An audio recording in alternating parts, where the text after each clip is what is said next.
Chapter 6 Evangelical Perfection. The love of our saint for the virtue of purity may be measured by his love for the Mother Most Pure.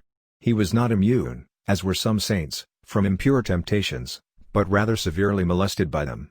But the more vehement the temptations, the more glorious was the victory which he won by invoking the aid of God and the Virgin Mary. Nevertheless, he was so disquieted by doubts and fears that he was once heard to exclaim, "Alas, my God, I know that thou hast made all things well and that by thy grace I shall not sin in these temptations, but I would wish not to experience them." It was God's will, however, that he be not free from temptations, yet remain pure and unsullied. His confessors and many others have testified that they never remarked in him even a shadow of impurity, but rather found him wholly pure in body and soul, so that his spirit appeared to them more angelic than human.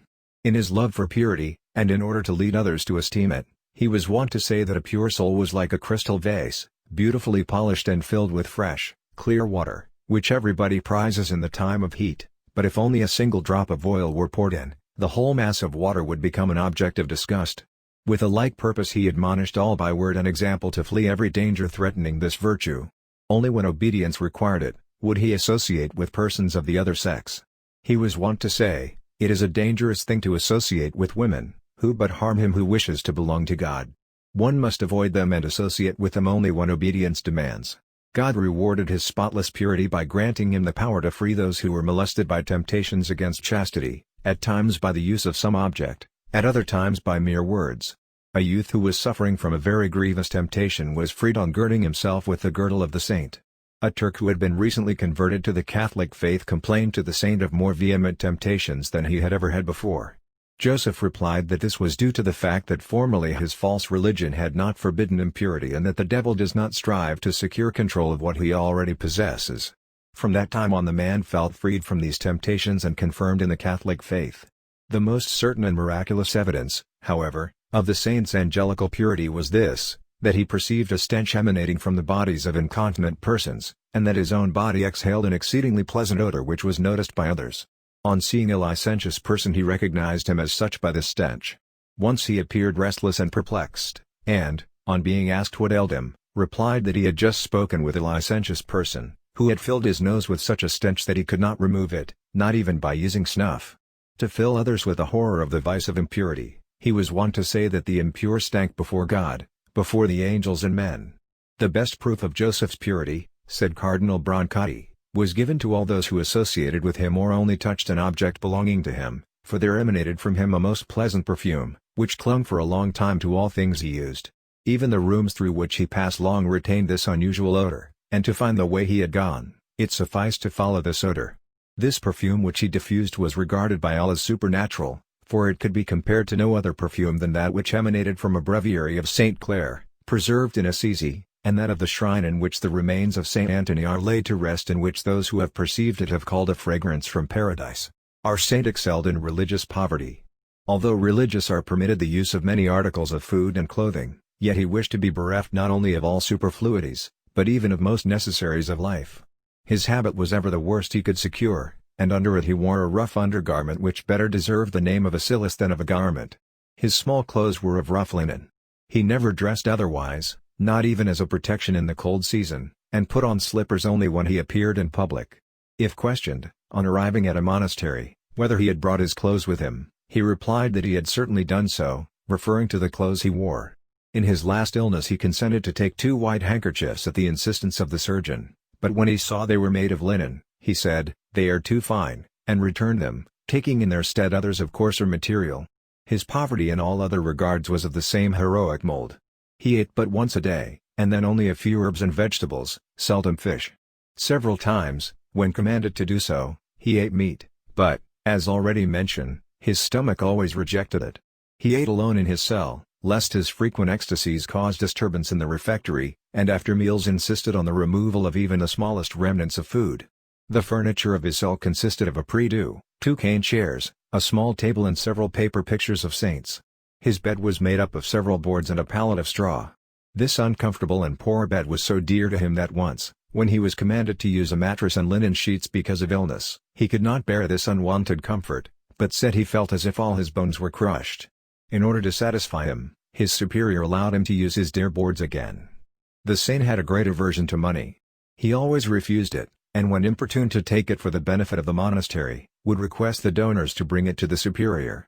He loathed it so much that one day, when several pious persons had secretly put a silver coin into his cowl, he began to breathe heavily and perspired as if he bore a great weight, and finally exclaimed, "I can bear it no longer." Not until the money had been removed was he again at ease. For the rest, he esteemed himself rich, and with joyful countenance would say that he had nothing, but God provided him with all things. He looked upon God as the source of all good and frequently repeated the words of his seraphic father, "My God and my all." When, on his deathbed, he was asked to make the customary renunciation and to give a list of the things he had in use, he could say to his superior, "Father Guardian, I would gladly make the renunciation, but I have nothing to renounce." It may be said of our saint that he was wholly subject to his superiors. He frequently said he would rather die than disobey. He revered his superior as if he were Saint Francis himself, and would not see any defect in him in order that he might not find even a shadow of a reason to disobey. To each superior he disclosed his manner of life and stated his readiness to change it if so directed. He did not wish to do aught without the merit of obedience, so that without the consent of the lay brother, his companion, he would not even open or close the window of his cell. One day, while extreme unction was being administered to Father Caravaggio, his confessor, who was very sick and given up by the doctors, Joseph was enraptured and lifted up over the bed of the sick priest. On returning to himself, he wished to go back to his cell, but on hearing his superior command him to stay, he remained immovable at the place where he stood, not daring to take a step till the superior had given him permission. If commanded to do so, he ate meat, left his cell, spoke to persons, allowed his feet to be kissed, gave to his admirers any object he was using, although he had a great aversion to whatever redounded to his own honor and praise. Once his superior commanded him to eat a confection, and he ate it quickly. When asked by a religious how it had tasted, since he was accustomed to fast on bread and water, he quietly replied, "I merely obeyed." At another time the Father General commanded a religious to take away Joseph's old habit in order to give it to the Princess of Savoy, who had a great devotion toward the saint and had provided a new habit for him. At first, Joseph, not knowing of the command of his superior, objected, but as soon as he learned of it he quickly took off his cowl and habit, saying, "If obedience requires it, I am satisfied that you take not only my habit, but also my skin and flesh." On another occasion he said, "If commanded to do so, I would not fear to enter a fiery furnace and would trust to be preserved uninjured because of the merit of obedience." To induce others to love and practice obedience he extolled its merits and called it a knife that kills the will of man and sacrifices it to God, a carriage that conveys a man comfortably to heaven, a little dog that leads the blind. "O holy obedience," he often exclaimed, "God himself esteems thee." When enraptured, neither blows nor the application of fire could recall him to his senses, but if obedience called, he returned forthwith. On being asked one day to explain this, he replied that he did not hear the voice of his superior when enraptured, but because God loved obedience so well, and desired that he should obey without delay, he made the vision disappear at once. We have already recorded the words of the saint, that God drew aside a veil before the enraptured soul and showed it, as in a gallery, many beautiful and ineffable objects. Referring to this comparison he added that, at the word of obedience, the Lord again drew the veil and left the soul free to its duties. We have already recorded the words of the saint, that God drew aside a veil before the enraptured soul and showed it, as in a gallery, many beautiful and ineffable objects. Referring to this comparison he added that, at the word of obedience, the Lord again drew the veil and left the soul free to its duties. The merit of his obedience was so great that by it he obtained the power to terrify the devil and subject even irrational animals to his will. When, at the behest of his superior, he exorcised persons possessed by evil spirits, he would command Satan to depart from their bodies by saying, "Out of obedience I have come, therefore you must depart." At times, after praying the litany of the Blessed Virgin, he would gently say, "I have come, not to drive you from this body, but only to obey. If, therefore, you wish to leave, do so, but if not, do as you like, for me it is sufficient to have obeyed." In this manner he confounded the proud spirit and forced him to leave his victim. Yet another means Joseph employed. During the exorcism of a possessed woman, the devil struck him a terrific blow in the face. The saint was not alarmed, but, kneeling down, drew forth the written command of his superior, gave it to the possessed person and said, "Here, take it. O holy obedience." He then prayed the litany of Our Lady, and the devil, unable to bear this childlike obedience, departed at once. It was amazing with what alacrity irrational animals did the saint's bidding. A linnet, to which he often said, "Praise God," would praise the Lord or cease to do so at his command. Once, on setting free a goldfinch, he said to it, "Go, enjoy what God has given thee, as for me I require nothing more of thee than that thou return when I call thee to praise with me thy God and mine." Obedient to these words, the bird flew about in the garden nearby and, when Joseph called it, straightway came to praise the Creator. A hawk once killed a finch, which the saint had trained to say, "Jesus and Mary." Friar Joseph, Prayer Breviary. The hawk returned at the saint's command and, when he reproached it saying, "Thou, thief, hast killed my finch and deservest that I should kill thee," it remained perched on the cage as if sorry for its misdeed, allowed Joseph to strike it with his hand, and only flew away when he said, "Now go. This time I will pardon thee, but do not do such a thing again." A ram which had gone mad because bitten by mad dogs, was confined in a garden so as to harm nobody. The servant of God, accidentally coming to the place, was warned to beware of the animal. With a smile he replied that he trusted in God. He then turned to the ram, stroked it and said, "Foolish one, what dost thou here? Return to thy flock." On being freed, it hastened back to its flock, well and tame. To the nuns of St. Clare at Cupertino the saint presented a white lamb to watch over the discipline of the community.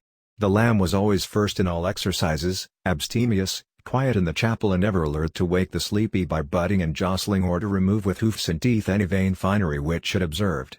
When the lamb had died, the saint promised to send the nuns a bird which should prompt them to love God, and thus it came to pass.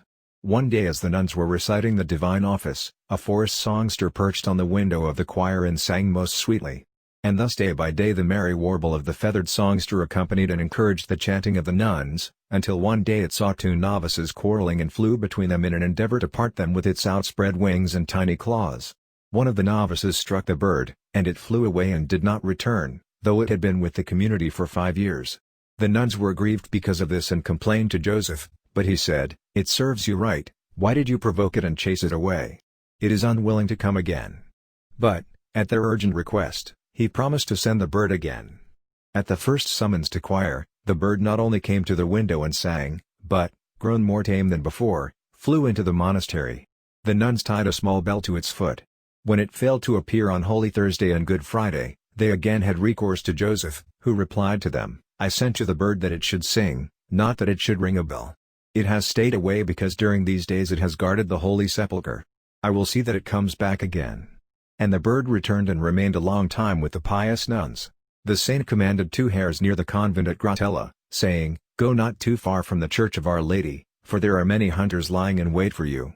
They obeyed and profited by their obedience, for when hunters pursued the one, it fled into the church and thence into the monastery, where it leapt into the arms of Joseph. The saint said to it, "Did I not tell you not to go too far from the church, lest it cost you your skin?" The saint protected the hare from the hunters. The other rabbit, which was chased by dogs and concealed itself beneath Joseph's habit, had a like good fortune. When the Marquis of Copertino, who had arranged the hunt, came up and asked the saint whether he had seen the rabbit, he replied, "See, here it is, but do it no harm."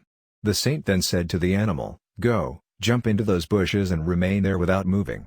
The hare obeyed and the dogs did not pursue it, to the great amazement of the Marquis and his whole party.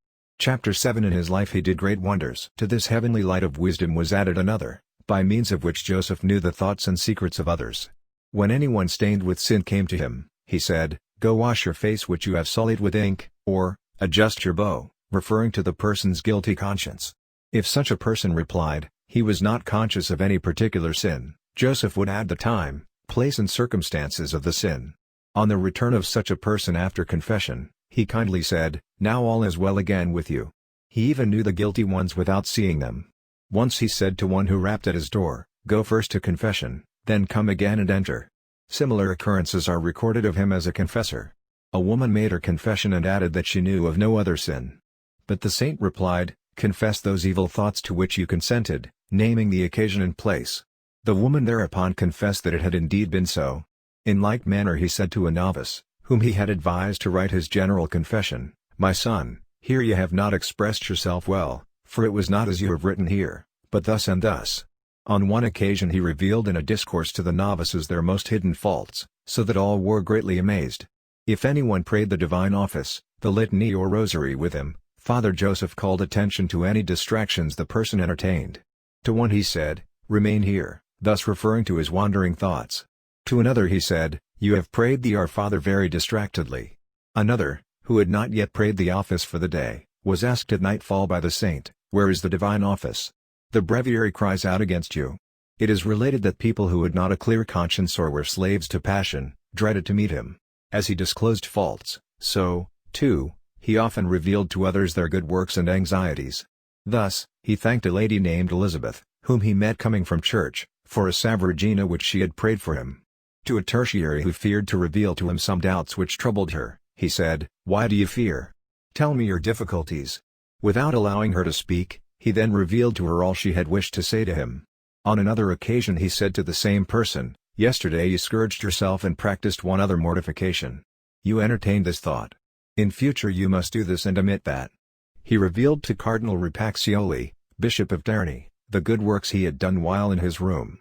Another time, when the cardinal was much disturbed by doubts and was about to send a letter to Joseph explaining them, he received a letter from the saint in which, to his amazement, he found his doubts solved in detail. In like manner a religious received of Joseph, through a companion, advice regarding several matters about which he intended to consult him. To another, who was very sad that he had not entered a stricter order, Joseph cheerily said, "What is the matter? Why are you sad? Can you not practice what the Reformati do? Be satisfied in the order in which you have taken vows." Even hidden thoughts were revealed to the servant of God. He gently reproved a novice who, during terce, had thought of the fruit in the garden, by repeating verbally to him what he had said to himself, namely, "Today I shall climb the fig tree and eat my fill." A lay brother who was his companion on a journey and carried a goldfinch, thought of different persons to whom the saint might wish to present the bird. Joseph suddenly turned to him and said, "Not to any of the persons of whom you have thought, will I give the bird, but I will set it free." He thereupon opened the cage and let the bird fly. Distance was no bar to his knowledge. One night while Joseph was at prayer in the church at Gratella, a lady who suffered severe pain sent her servant to request the saint to come. Before the man could deliver his message, the saint said, "Son, go home, the pain has ceased, and your lady is well." One evening when speaking with the guardian, he suddenly exclaimed, "Oh, what a stench! Oh, what a hellish stench!" The guardian noticed nothing, but Joseph, knowing the cause of the stench he perceived, obtained permission, hurried as fast as he could to Cupertino, went directly to a certain house and rapped at the door till he was admitted. He then ran up the steps and came upon a number of sorcerers, men and women, with salves and oils in vases and in pots on the fire. In holy indignation he broke the vases into fragments with his cane, while his countenance appeared so terrible that the guilty ones fled in dismay. The saint revealed the recovery of persons who lay sick at Rome, and the death of others, notably Popes Urban VIII and Innocent X, who died at the time he had foretold. Many other instances of his knowledge of things that had happened long before or at a great distance, could be adduced on sworn testimony of trustworthy witnesses. The saint foretold the events of his own life even to the minutest details. His prophecies regarding others are very numerous. We will, however, content ourselves with narrating a few. A mother brought to him her 2 sons, that he might bless them before they set out for Rome, where they meant to study for the degree of doctor. "What," said the saint, "doctors?" "Yes, doctors in heaven." The 2 died soon after. A noble Polish youth asked him whether it were better for him to marry or to take orders, and received the answer, "Neither the one nor the other." A few months later the youth died. A sick man commended himself to the saint, that he might recover so as to provide for his wife and parents. The saint rejoined, "Why do you think of wife, of father and mother? You need patience, my son, for God wishes to take you to himself. O paradise, how beautiful is paradise!" His prophecy was fulfilled in all its details, for the sick man recovered but died a sudden death within a month. In like manner Joseph foresaw the circumstances of the death of many others and the recovery of the sick. Once, on seeing a vain courtesan, he said to the bystanders, "Behold, a Magdalene." He then turned to her and said, "God calls thee. Leave this vain finery and love God, thou Magdalene." She obeyed this summons of grace and after her conversion took the name Magdalene. 2 prophecies regarding a notary public came true. Because he had not heeded Joseph's words, this notary was subjected to suffering, which the saint had foretold. He then entered the clerical state, but without the hope of becoming a priest because his father had left him no fortune. Joseph, however, said to him, "Be of good cheer, when the time comes, God will provide for you." And, indeed, he received the needed patrimony from a person of whom he had least expected it. When Porto-Longon was besieged by the King of Spain, in 1649, our saint foretold that the city would fall on the feast of the Assumption, as indeed happened. A doctor at Assisi had often commended himself to Joseph's prayers, asking that a son might be born to him. When his wife was near death in travail, the physician hastened to the saint to implore his prayer, but the latter reassured him by saying that the lady's life was not in danger. After the doctor had gone, Joseph smilingly said to a fellow religious, "Tonight a son will be born to the doctor. I did not wish to reveal it to him, lest it be said that I pose as a prophet." His words came true. A marriage was the occasion of several remarkable prophecies. The saint sent congratulations to the father of a young lady because of a projected alliance. The man thanked him for the civility but answered that, owing to the great social inequality between the persons in question, the realization of his wish was far distant. Thereupon Joseph said with a smile, "But what if her husband is already born? The marriage was made in heaven and will be contracted on earth." The marriage took place. The mother of the bride, fearing that witchcraft might have influenced the transaction, sent to Joseph requesting him to say mass for her intention, but without making known her suspicion. The servant of God sent her word that she should not fear and, because he was sick, have the mass said by her pastor. The marriage might then take place without delay, and in time a son would be born to those about to wed. The woman, astonished and full of joy, especially because of the promised son, requested that Joseph stand sponsor for the boy. The saint, however, replied that she should make a better choice because he would no longer be among the living. All the words of the saint were verified. To a brave young man who was preparing to go to war, Joseph foretold that he would not go, thus it came to pass. A religious who was destined for the Congo mission was told by the saint that he would not go to the mission, as indeed happened. Another religious was commanded to go to Perugia to study, but Joseph remarked to him, "One is well off at Urbino, too." The friar went to Urbino and not to Perugia. Joseph said to Father Raphael Palma, custos of the monastery at Assisi, "Oh, what a handsome head! How well the mitre will grace it!" The priest became a bishop. The dignity of the cardinalate he prophesied to Nicholas Albergati, who later took the name Louis, to Antony Becci, Bishop of Osimo, and to Father Lawrence Brancati of Loria. All three received the sacred purple. The saint foretold to John Casimir, who later became King of Poland, his elevation to the throne. To Cardinal Benedicto Descalchi, later Pope Innocent XI, who much desired the arrival of a supply of grain to prevent a scarcity in Ferrara, where he was legate, he foretold its early arrival. The two custodes at Assisi were cheered by Joseph's promise that the need of their monastery would soon be relieved, and they received abundant help. A religious requested a favor of the newly elected Father General. The saint prophesied that he would receive it, but not until many years later, and from another general, thus it came to pass. In short, whatever Joseph foretold came true to the smallest detail. Joseph was frequently honored by heavenly visions. Saints appeared to him and conversed with him about paradise. Angels, in visible form, brought him heavenly comfort. Jesus Christ appeared to him in the form of a tender child, in the consecrated host and on other occasions, nestled in his arms and by sweet words and fond caresses filled him with ineffable delight. God revealed some of these favors to other souls. Sister Catherine of Cantu, a tertiary, saw Joseph enter Assisi accompanied by two angels. To Sister Cecilia Nobili of Nocera it was revealed that Joseph's guardian angel was of a higher angelic choir than those of ordinary men. The saint had such a great reverence for his guardian angel that he never entered his cell without inviting the angel to enter first. The same venerable servant of God, Sister Cecilia, saw the soul of Joseph take refuge in the wound of the side of Christ, and at another time she saw his soul on the top of a very high mountain, which signified the mountain of perfection. More than by such testimony of pious souls Joseph's sanctity was attested by the devil, the greatest enemy of all holiness. Thus Satan said to a religious who was exorcising him and who bound a girdle, which the saint had blessed, about the possessed one, "If you knew the virtue of this friar and how pleasing his soul is to God, you would be astonished. I must acknowledge this because God forces me to speak. Friar Joseph is the worst foe we have.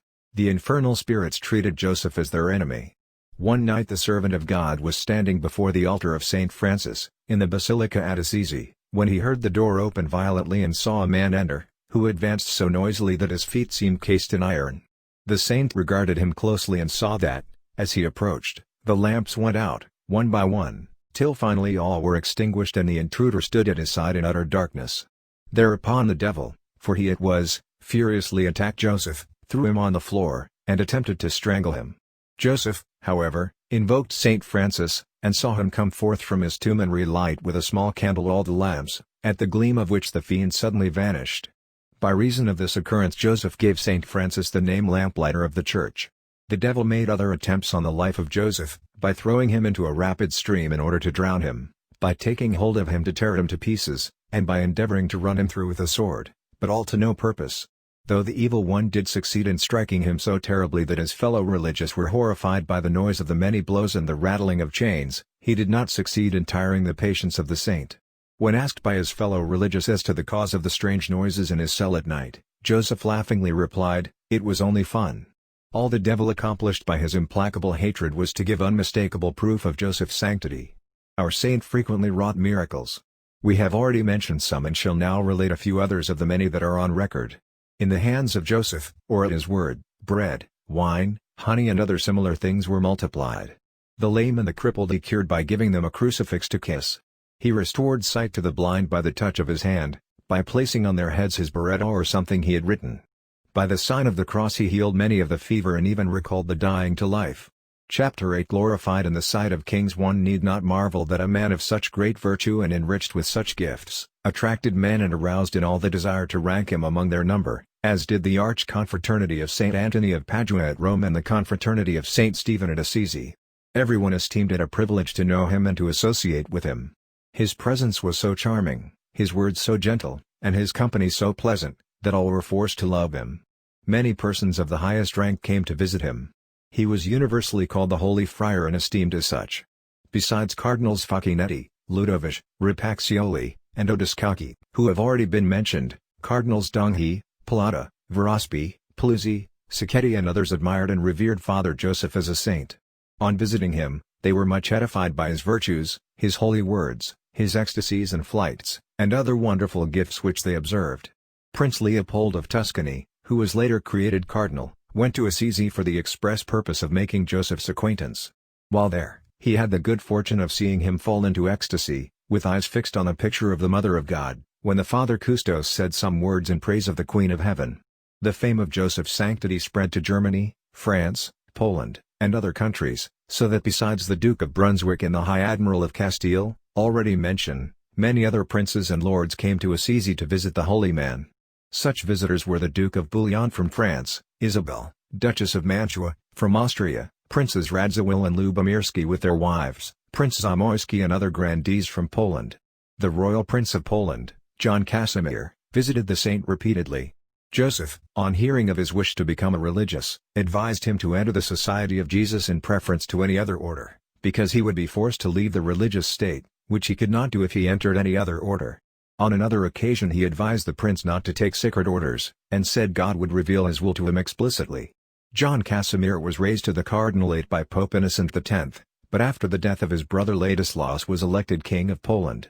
Joseph, on seeing him at Assisi in a worldly garb on his journey from Rome to his kingdom, smilingly said to him, "Did I not tell you? Just go, for you will advance God's interests more in this state of life than in the religious state." On hearing this the king left, well satisfied. Knowing the great sanctity of Joseph, he continued to consult him by letter and received from him good counsel and even knowledge of future events in Poland. A lady of rank who, prompted by curiosity, had come with others to see the saint in ecstasy, was put to shame. When she entered and was about to pronounce the holy names of Jesus and Mary, as had been agreed upon, the saint reproached her with the words, "What? Should one come out of mere curiosity? Do you not know that God could work miracles on this wood? Go away in the name of God." Mary, daughter of Charles Emmanuel of Savoy and Catherine of Austria, whom we have already mentioned, came to Assisi after having visited various sanctuaries of Italy. This princess, who had led a pious life from early youth and had been invested with the habit of the Third Order by Father Francis Angelus Cavallari, guardian of the conventuals at Turin, felt so drawn toward the saint that she was reluctant to leave Assisi. She therefore remained many days at Rivetorto, near Assisi, and then several months at Perugia, whence she returned repeatedly each week to discuss with Joseph the affairs of her soul and to spend whole days with him in holy converse. Her veneration grew in keeping with the miracles of which she was a witness and frequently the object. The princess was somewhat deaf and used a silver-eared trumpet, but the voice of the saint she heard without the instrument and at some distance from him. She wrapped the saint's girdle about a finger, which she had bruised while closing a door, and at once felt free from pain. She was frequently a witness of ecstasies and miraculous flights while assisting at holy mass said by the saint. Once she saw him, in his private chapel, hover 3 palms from the floor while elevating the sacred host. In the chapel of the Veil of Mary, whither she had brought a relic of the true cross encased in gold. She repeatedly saw him in ecstasy during Holy Mass. After Mass, when he had laid aside the vestments, she saw him fly upon the altar and remain there, with bent knees, in sweet ecstasy. Once, when the princess was permitted to dine with the Father Custos and the saint in the sacristy of the upper church at Assisi, she witnessed an ecstasy. Joseph, out of obedience, consented to dine with the princess, but brought his own food, saying that he brought dinner to a poor pilgrim, meaning the princess. Hardly had they begun to eat, when the saint unexpectedly went into ecstasy, fell on his knees with outspread arms and fixed his eyes on the princess. She felt great joy because of this and requested the Father Custos to recall him by virtue of obedience. At the word of his superior, Joseph came to himself and hurriedly went to his cell without saying aught else than his usual words in such cases: "Let my heart be undefiled in thy justification, that I may not be confounded." Ps. 118, 80. When asked by a religious regarding this occurrence, he replied, "We have two Saint Clares, one still lives on earth, the other is in heaven," and added that he had seen such splendor on the countenance of the princess that he could not resist the impulse to kneel. Thus he did but praise her piety to conceal his own holiness. Chapter 9 My life is hid with Christ in God. In spite of the honors bestowed upon him, our saint remained humble. From his lips no one ever heard a word in his own praise. He habitually regarded himself as the least of all men and called himself a man dead and useless to all purposes, or brother ass, or the most wicked and infamous sinner among men. He once said that if he had aught of good, it came from God, who generally made use of the greatest sinners to perform great things. On seeing people and princes come to him, he said in astonishment, "I know not why these people come to me, for I am but an ignorant man and a poor sinner." After a visit by persons of rank he would fall on his knees, kiss the floor and repeat the words, "Not to us, Lord, not to us, but to thy name give glory." Ps. 113, 1. He then repeatedly struck his breast and wept bitterly because of such visits. The actions of the saint suited his words. He humbled himself not only before his superior, but before all his brethren, undertook with joy the lowliest tasks, detested all praise, and took pleasure in being insulted and despised. One day while the saint was in his cell, speaking to other religious on spiritual things, his confessor unexpectedly entered and, to try the saint's humility, scornfully said, "What did you say, hypocrite?" Joseph, without showing the least resentment, replied, "What you say is true," and then covered his face with both hands. In his efforts to hide the gifts and graces he received from God, he ascribed the supernatural perfume which emanated from his person, to aromatic substances which he designedly carried about with him. It was ascertained, however, that the odor was present even if he carried nothing or even malodorous things about his person. His ecstasies and nights he called sleep, infirmity, frailty or physical weakness. Often, when he felt ecstatic impulses of love, he would say, in order to avoid the admiration of men, "Enough, enough, cease, cease, no further," and begged God to deprive him entirely of such heavenly consolations. He was wont to extol the virtue of humility and to admonish others to practice it. To the novices, in particular, he said, "Some of you will be called to preach, but be not elated because of that, for a preacher is like unto a trumpet which produces no tone unless one blows into it. Before preaching, pray to God, Thou art the Spirit and I am but the trumpet, which, without thy breath, can give no sound." The following instance shows how he endeavored to humble himself. While at Cupertino he went, upon command of his superior, to the house of a lady who was a member of the Third Order. While there, another tertiary came on a visit with her child, about 3 years of age. Joseph caressed the child, placed it on a chair, and said, "Little one, repeat after me, Brother Joseph is a great sinner and, when he dies, he will go to hell." But the child, hardly able to speak distinctly and unable to understand the meaning of the words, replied clearly and distinctly, "Brother Joseph is a great saint and, when he dies, he will go to paradise." The saint rejoined with seeming anger, "Will you not speak as I prompt you? Now, say as I do, Brother Joseph is a great sinner." But the child repeated his former words, "Brother Joseph is a great saint." Joseph, taking the child by the ears and hair, said, "Will you not say as I do?" And again prompted, "Brother Joseph is a great sinner and, when he dies, he will go to hell." But the child repeated a third time, "Brother Joseph is a great saint, and, when he dies, he will go to paradise." Those present were touched unto tears and convinced that God had wished, by the mouth of an innocent child, to reward and exalt Joseph because of his humility. Pope Innocent X, on learning of Joseph's many rare gifts and of the concourse of people who went to Assisi to visit him, decided to remove him in order to shield and preserve his sanctity. By written order of the General Inquisition to the Father Inquisitor at Perugia, Father Joseph was transferred to the monastery of the Capuchins at Pietrarubia. This monastery was built on a slope of Mount Carpegna, in the Diocese of Montefeltro, Duchy of Urbino. The papal command was executed July 23, 1653.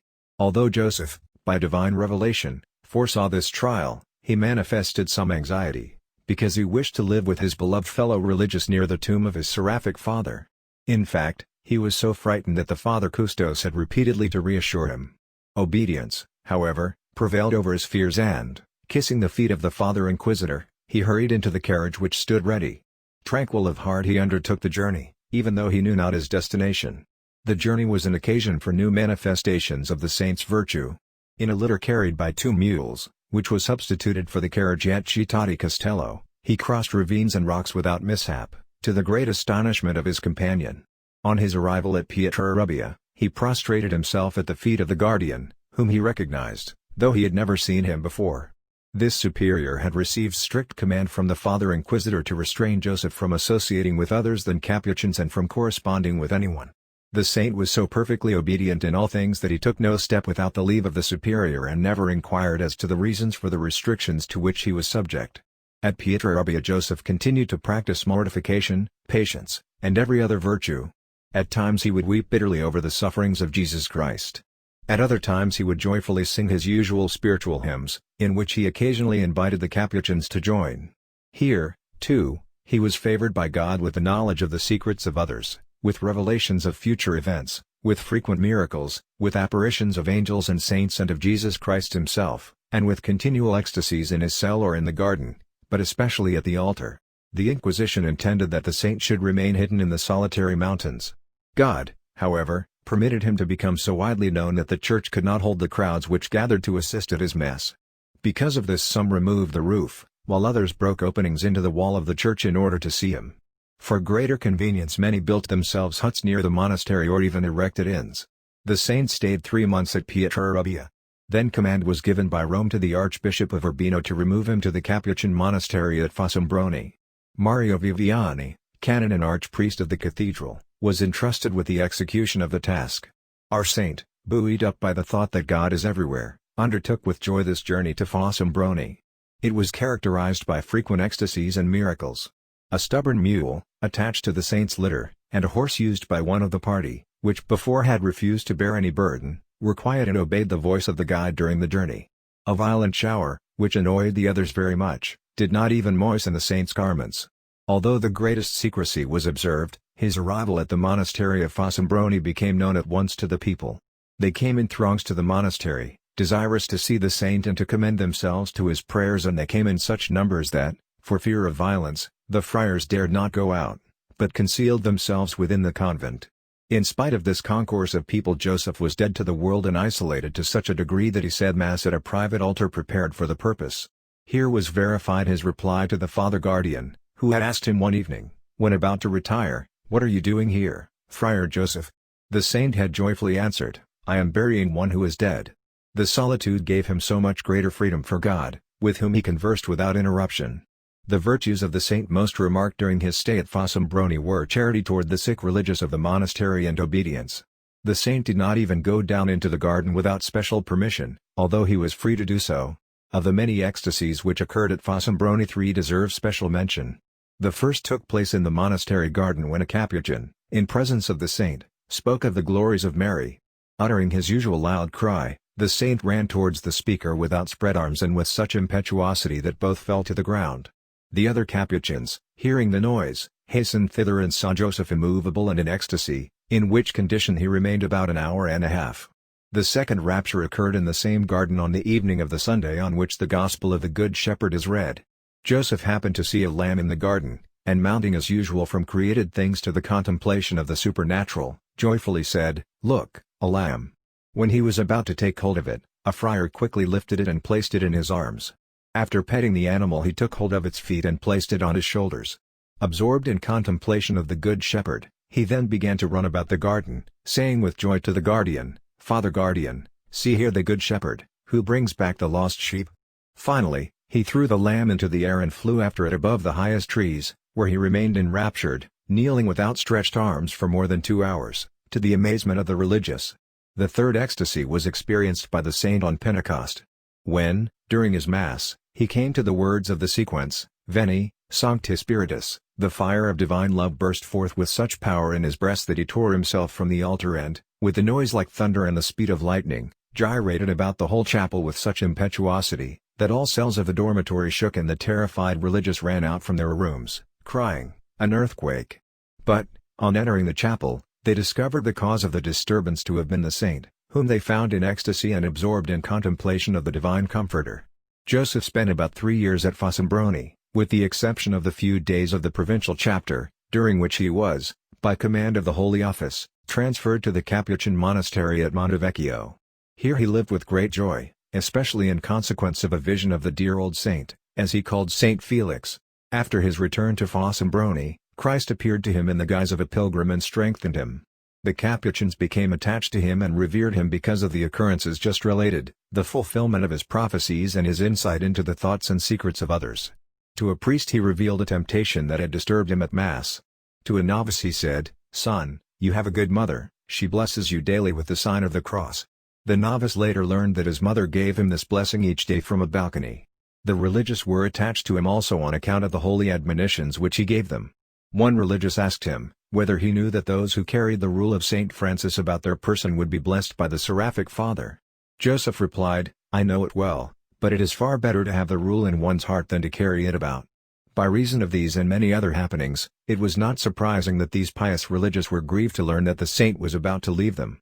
Chapter 10 A Saint's Paradise. On the accession of Pope Alexander VII, a delegation of 8 conventual provincials entreated His Holiness to restore Joseph to the conventuals. The Holy Father inquired to which place they wished him to be sent. They replied, to the monastery at Assisi, where he had previously been. But the pontiff was of the opinion that there was no dearth of holy religious at Assisi, which had always been a school of true religious discipline. Several days later he informed the superiors that he wished Joseph to be sent to the monastery at Osimo, an old city in the Marches, 6 hours distant from the sanctuary of Loreto. The Pope's nephew, Antony Becci, was then Bishop of Osimo. The papal brief was dated 1656, but, owing to a pest then raging in parts of Italy, could be executed only the following year, when the Secretary-General of the Order was sent to take Joseph to Osimo. By divine revelation the saint knew all this, and also the hour of his departure. He, therefore, against his wont, opened his window and placed himself near it about 8:30 of the evening of July 6, 1657. A lay brother, his companion, surprised by this, asked him why he had done so. The saint replied, that he would leave the monastery in a few hours to return to his order and that the Father Secretary, who was to take him back, was already near. The Father Secretary arrived about 9:30 that evening, laid before the guardian the command of Rome and, to avoid delay, left with Joseph that same night. The pious religious, as a last mark of affection, accompanied Joseph some distance on the stony path leading to the road, and with tender care placed a sudarium on his breast and another on his back that he might come to no harm if, in descending the mountain, he should perspire. Before leaving them he gave back to them these cloths, which diffused a most pleasant odor. This perfume was not only noticeable on the way, but, on their return, permeated the whole monastery. The joy of the conventuals at the return of Joseph was very great. He himself, though ever resigned to the will of God, was glad to return, and evinced his joy on arriving at the first monastery of his order at St. Victoria del Frat. His guides, though familiar with the place, had lost the way in the dark and wandered about in the neighboring woods.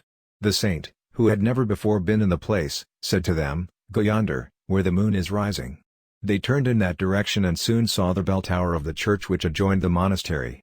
After his arrival, Joseph learned that the monastery had been established and built by Saint Francis himself and, prostrating himself, he kissed the floor and thanked God for allowing him to live again among his brethren and die in their midst. The Bishop of Fossombrone and his domestics came that very night to receive the saint's blessing. This prelate detailed one of his servants to lead the saint's horse on the stony path during the following night, when the journey was continued.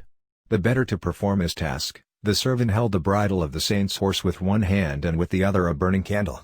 Though a violent wind was blowing, the candle was not extinguished, nor did it seem to grow smaller, though it burned for several hours.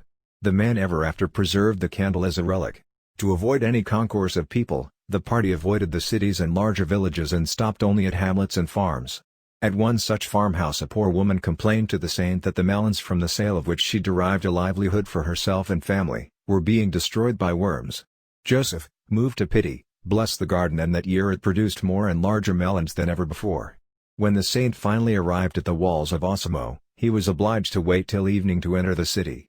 While he viewed the countryside from the porch of a house, a priest showed him the cupola of the Holy House of Loreto. Joseph, on looking, suddenly exclaimed, "Do you not see the angels who ascend and descend from heaven to yonder sanctuary?" Immediately after saying these words he uttered his usual cry and flew in ecstasy from the porch, which was 12 palms from the ground, to the foot of an almond tree, a distance of 15 yards. On the evening of July 10, 1657, Joseph arrived at the monastery of the conventuals at Osimo. A secluded room with a private chapel and a garden were assigned to him, and a brother given him as associate and servant. Pope Alexander VII had commanded this, that the saint might not be annoyed by the people. During the remainder of his life he had not the least intercourse with anyone except with the bishop, his vicar general, the religious of the monastery, and, in case of need, with the doctor and surgeon. He left his room only to visit the sick religious of the monastery and once, at night, when all doors had been carefully locked, to look at the church. He was nevertheless contented in his seclusion and was wont to say, "I live in a city, yet it seems to me that I live in a forest, or, rather, in a paradise." In very truth he could call his new abode a paradise, for his soul was almost continually enraptured. Heaven only knows of all the sweet ecstasies which here united him with God. Many, however, became known. Several were witnessed by Cardinal Becci, Bishop of Osimo. On one occasion he was sitting beside the saint and conversing with him, when he saw him rise rapidly and, with outstretched arms and open eyes, remain deprived of the use of his senses, and though a gnat crawled over the apple of his eye, he did not move his eyelids in the least. At times the religious found him in his chapel wrapped in ecstasy, and would carry him like a corpse to his room. Occasionally these raptures lasted for 6 or 7 hours. Once the friars saw him rise to a height of 3 paces and press his face to that of an image of the infant Jesus, which stood above the altar of his chapel. In his cell he danced in delightful ecstasy with this same waxen image of the divine child and pressed it to his breast violently but without damaging it. On Christmas he would invite all the friars to his oratory, where he had erected a crib.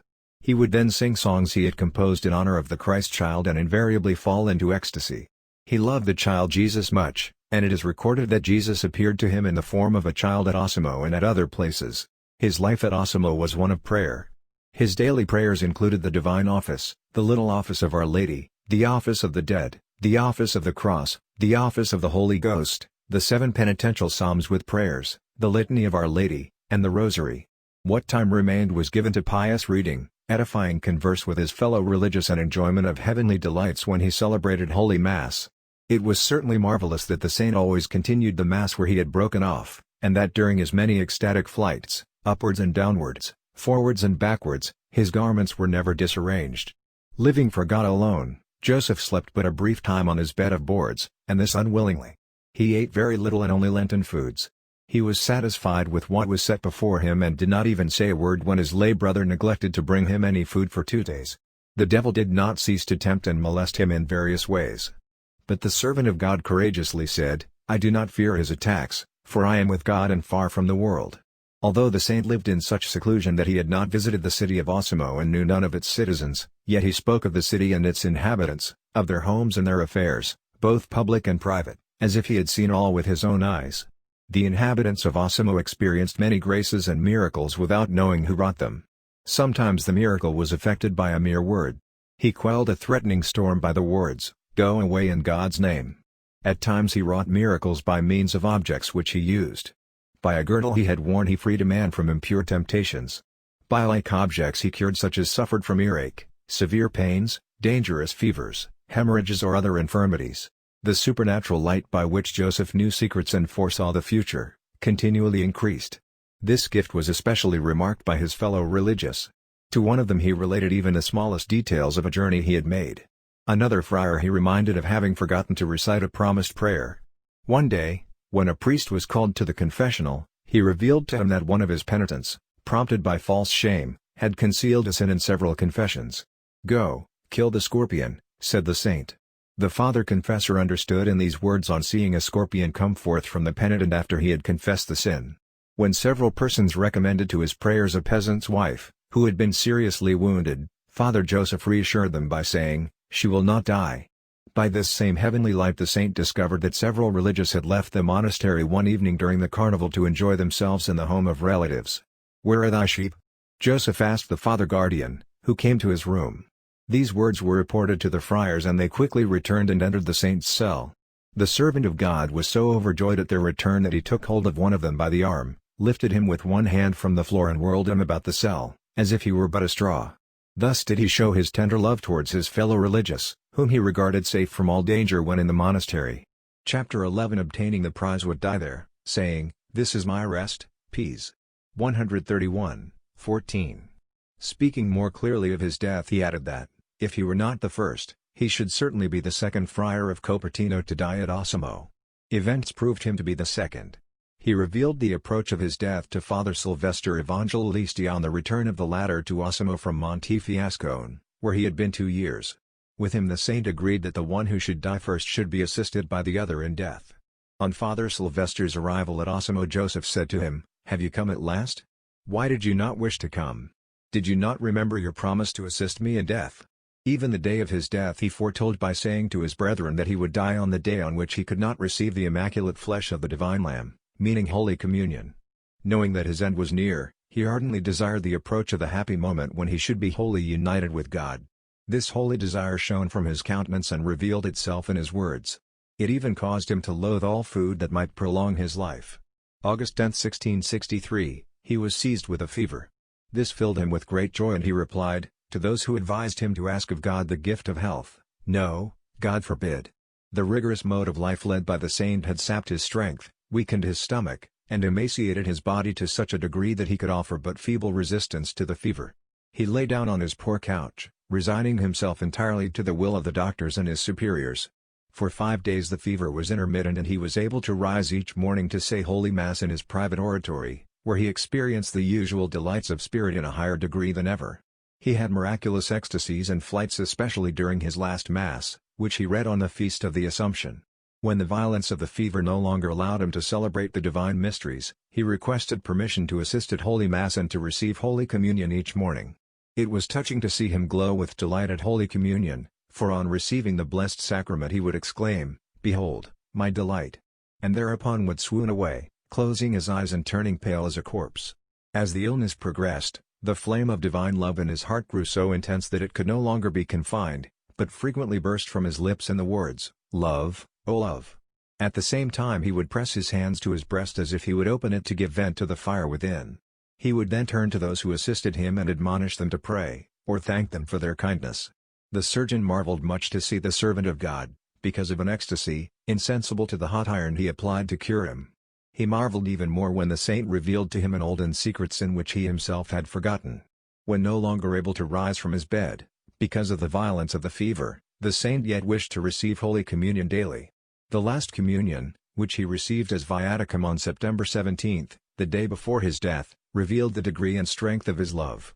On hearing the sound of the bell that announced the approach of his beloved, he suddenly rose from his bed and flew in rapture from the door of his room to the stair above his chapel. There on his knees, with a supernatural light diffused about his face, he received his hidden God.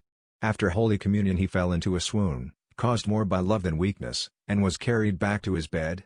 At the beginning of his illness Joseph had said, "The ass," meaning his body, "begins to ascend the mountain."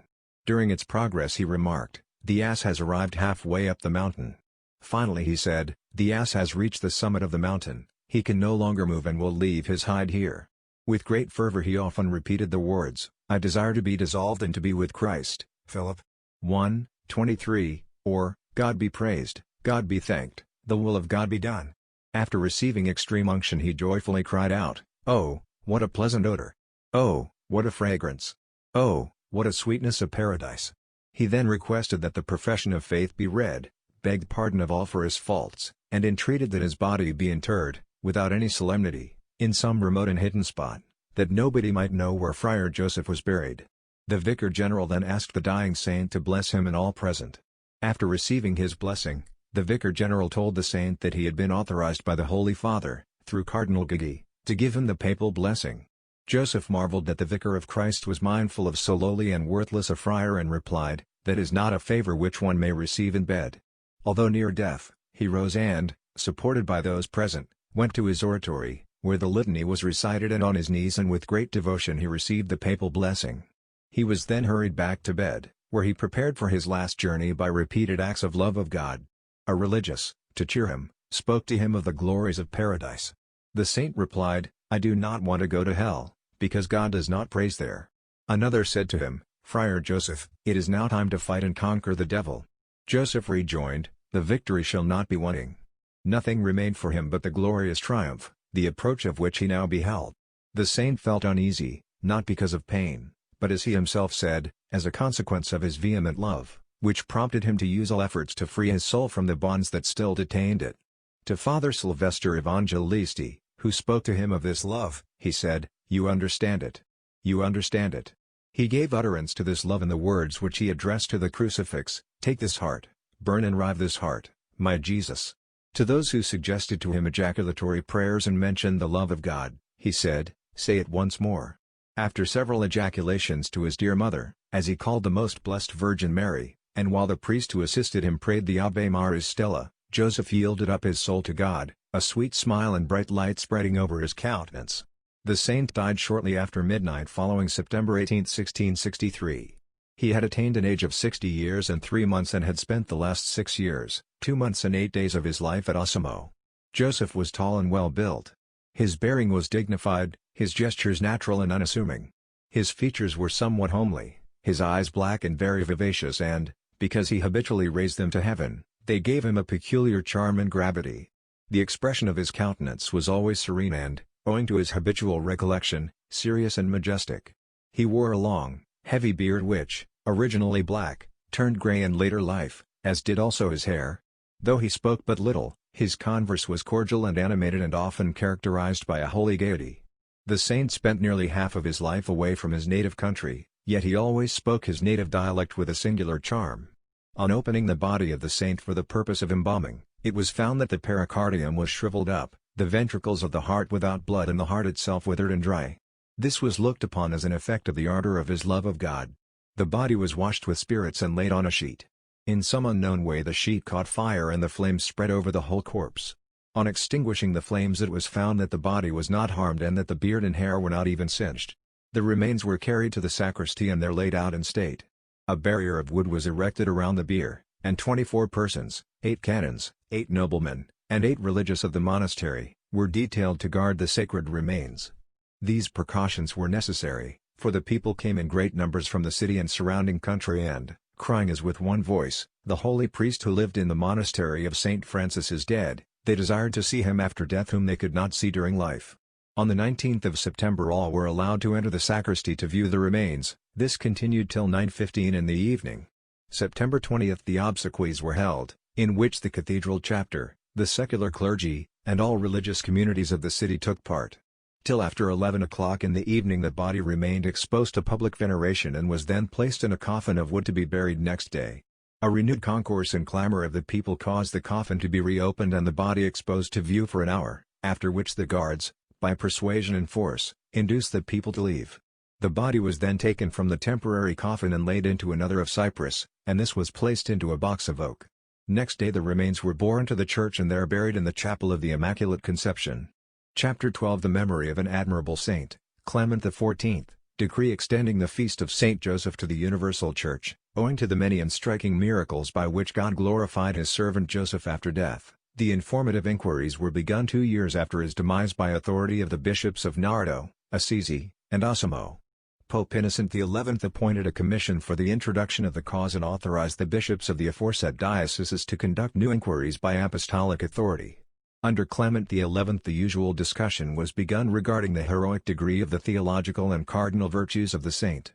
This process was brought to a favorable close under Clement XII, who on the feast of the Assumption of Our Lady, 1735, made public the solemn decree asserting the heroic virtue of Joseph. The discussion of the miracles was then taken up. The first, ante-preparatory, congregation was held March 2, 1751, the second, preparatory, on November 16 of the same year, the third, general, congregation on the anniversary of the saint's death, September 19, 1752. On the feast of St. Francis, October 4, 1752, Pope Benedict XIV published the solemn decree of approbation of 2 miracles, by which it had pleased God to glorify the dwelling and the tomb of the saint. These miracles were the following. A swelling had formed on the right knee of Victor Mattei of Osimo and had grown in the course of 6 years to such an extent that it was finally as large as a loaf of bread and very hard. It was impossible for him to kneel or to walk freely, and he was tortured with incessant pain, which, about a month before his cure, became almost unbearable. The surgeon who was called, realizing that the malady was chronic and that by an incision the sick man would be exposed to great danger, refused to undertake an operation. About the time Mattei despaired of all human aid, the death of Joseph took place. As a last resort the sick man took refuge to supernatural means, trusting to be healed by God because of the merits of the saint, the fame of whose holiness had already spread. On the morning of September 19, he dragged himself to the church of St. Francis. The body of the saint lay in state in the sacristy and, not being able to come near because of the great crowd, Victor obtained permission to go to the room in the monastery in which Father Joseph had lived. He devoutly entered and at length came to the private chapel, where the saint had said Holy Mass. He there made an act of lively faith and pressed his knee against the step of the altar which was worn down by the knees of the saint during his long protracted prayers. On touching the step all pain and the swelling disappeared at once, so that no trace of the infirmity remained. The knee was perfectly healed and could be moved like the other, which had never been affected. The other miracle was wrought on Stephen Mattei, the 12-year-old son of the above-mentioned Victor Mattei, in November of the same year, 1663. While throwing stones at play with other boys, he was struck in the right eye. The cornea and uveous coat were cut and humor mixed with blood ran out. The whole eye appeared to be crushed and pressed into its socket. The doctor and surgeon, seeing that the sight of the eye could not be restored, endeavored during several days to heal the wound and form a scar. The boy was exhorted by his mother to trust in the aid of Father Joseph, by whose miraculous power his father had been healed 2 months before. He had recourse to the saint, first by prayer at home, and then, accompanied by his mother, at the saint's grave. Here mother and son knelt and devoutly repeated their prayer. The boy then pressed his blind eye to the stone that covered the saint's grave and instantly recovered his sight. Pope Benedict XIV published the decree of approbation of these 2 miracles on the feast of St. Francis after having said Mass at the altar of this saint in the Basilica of the 12 Holy Apostles. At the solicitation of the General of the Order, Father Charles Antony Calvi, and because of the favorable report and opinion of the illustrious Louis Valenti, who was Promoter Fidei, it pleased His Holiness to grant a dispensation from the general congregation. This is otherwise held after approbation of the virtues and miracles to determine whether it be safe to proceed with the solemnities of beatification. A papal rescript was therefore published, December 12, 1752, stating that, after the approbation of the miracles and virtues, and in consideration of the special circumstances of the case, beatification might be proceeded to without a new congregation.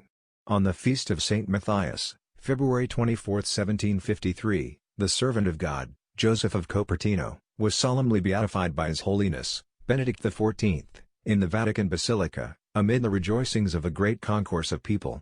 The miracles wrought through the intercession of blessed Joseph of Copertino continued, so that bishops and princes, together with the conventuals, entreated Rome to take up the cause of his canonization. July 17, 1754, the Holy Father approved of the resumption of the cause and by apostolic authority 3 miracles were investigated. Pope Clement XIII approved the finding of the Congregation of Rites as to the validity of the process, March 7, 1761. 2 congregations, September 18, 1764, and December 10, 1765, found the processes to be valid and the 3 miracles authentic. In the General Congregation of September 22, 1766, His Holiness ordained that public prayers be offered to implore the divine guidance, and on October 12 following, he published the decree establishing the authenticity of the new miracles. In the following General Congregation it was unanimously decided that canonization could safely be proceeded with. A decree to this effect was published soon after, and on July 16, 1767, Pope Clement XIII promulgated in the Vatican Basilica the decree placing blessed Joseph in the list of saints. A brief narration of the 3 miracles investigated will form a fitting close to an account of a life so full of the miraculous. Magdalene Panzironi was afflicted with an abdominal tumor. This growth was large and hard as stone, and gradually robbed her of all strength. Fever, headache, and other symptoms set in, so that she was confined to her bed, and towards the end of October, 1753, her dissolution seemed near at hand. She could not speak, her body grew cold, and the doctors regarded the case as hopeless. She received extreme unction on the 31st of October, and her demise was looked upon as so certain that the servants had begun to sew her shroud. In this extremity her niece exhorted the dying woman to invoke blessed Joseph and place her trust in him. She then brought a relic of the saint from an adjoining room and pressed it into the hand of Magdalene. At the same time another woman laid a picture of the saint above the tumor. Instantly Magdalene opened her eyes and, declaring herself fully restored, arose. The doctors, who returned within an hour, could find no trace of the tumor. Magdalene partook of the evening meal with the family, went to church next morning, and was able to attend to all her domestic duties. Benedicta Pierangelini was afflicted at the age of 32, 1741, with palpitation of the heart and difficulty in breathing. This she bore in silence for 8 years, but in 1749, frequent paroxysms of a severe nature forced her to consult physicians. They discovered a growth in the cardiac vessels which interfered with the circulation of the blood. During the 6 years following she remained under medical care. The only remedy the doctors could apply was bloodletting. This remedy was resorted to repeatedly each week and, at times, was applied more than once the same day. In January, 1756, she received the last sacraments. On the 18th, when death seemed at hand, her sister prompted her to have recourse to blessed Joseph of Copertino and laid a relic of the saint on her breast. The bystanders then prayed an Our Father and a Hail Mary in honor of the saint. A paroxysm, more severe than any preceding one, shook the woman, and the doctor, feeling prompted to do so, applied his lancet to her right arm. With the blood there came forth 2 growths and fell into the vessel of water, which was placed to receive the blood. One growth was about an inch in length, the other of the size and shape of a pigeon's egg. At the same moment Benedicta was made well, just as if she had never been afflicted. Since October, 1753, Bernardine Senegalese, a muleteer, had suffered from herpes. Scratching aggravated the sores, and the man suffered much pain. He was too poor to employ medical aid and was forced by his occupation to walk much by day and by night, it being impossible for him to ride because of his affliction. After 8 months the ulcers had grown so large that he could walk only with difficulty and found it impossible to provide for his family. A fever set in, which forced him to take to bed, where for 2 days he could find neither sleep nor rest and was tormented by convulsions and severe pain. During the night following June 17, 1754, the pain grew well nigh unbearable. Early next morning the man and his wife implored the aid of blessed Joseph of Copertino and the wife went to church, further to entreat the saint. Meanwhile the sick man dozed and beheld blessed Joseph in an apparition. The saint said, "Come, let us recite the litany of Our Lady." Blessed Joseph then began, and the sick man replied to each invocation, "Pray for us." After reciting the words "health of the sick," to which Bernardine responded, "Pray for us," the vision vanished, and at the same time all trace of the malady disappeared. The man marveled much, as did also his wife, who had meanwhile returned from church. Rising at once from his bed and walking with ease to church, Bernardine rendered thanks to God and his benefactor, blessed Joseph. The rest of the day he spent telling many throughout the city of his recovery. Next morning, being fully restored, he returned to his work. The feast of Saint Joseph was fixed by Pope Benedict XIV and the brief of beatification for September 18. The office and mass were granted to the conventuals, Capuchins, Observants, Reformati, Recollects, Discalced and Third Order Regular, to the dioceses of Nardo, Assisi, Fossombroni and Osimo, to Cupertino and Pietrarubia, to the Archconfraternity of St. Antony in Rome and the Confraternity of St. Stephen in Assisi. On August 8, 1769, Pope Clement XIV inserted the feast of St. Joseph into the Roman Missal and Breviary, thereby extending it to the whole Church. In 1781, Count John Baptist Sinibaldi erected a large altar of choice marble in the Church of St. Francis at Osimo, that the remains might be placed beneath it. Cardinal Guido Calcagnini, then Bishop of Osimo, after a solemn triduum, transferred the body to the new high altar on September 19 of the same year. There it has remained ever since. The conventuals remodeled the church, which was originally dedicated to St. Francis, and dedicated it to St. Joseph of Copertino. Pope Pius VI raised the church to the dignity of a lesser basilica. The sanctuary of St. Joseph of Copertino at Osimo consists of the chapel in which he said Mass, and 3 rooms, one of which served for receiving persons of rank, while the second was used by the saint as an oratory and the third as a living room and bedroom. Many relics of St. Joseph are preserved in these rooms. Such are, clothing worn by him, the chalice and paten, missal and vestments used by him and saying Mass, his breviary, devotional books, such as the Imitation of Christ, letters written by him, the picture of Our Lady of Gratella presented to him at Assisi. His oratory is now a chapel. At a meeting of the Municipal Council of Osimo, July 26, 1664, The wish was expressed that Father Joseph be known by the place of his death as are Saint Antony of Padua and Saint Nicholas of Tolentino. The council furthermore declared the holy friar a citizen of Osimo and asked that he implore for the city all blessings. The solemnities in Osimo subsequent to his canonization gave a new impetus to the cult of the ecstatic saint and aroused a holy rivalry of devotion on the part of the inhabitants and of all manner of benefits on the part of the saint, which time has not served to diminish. One may well say that in all public and private needs Saint Joseph is the common refuge. Nor is the devotion restricted to the people of the city.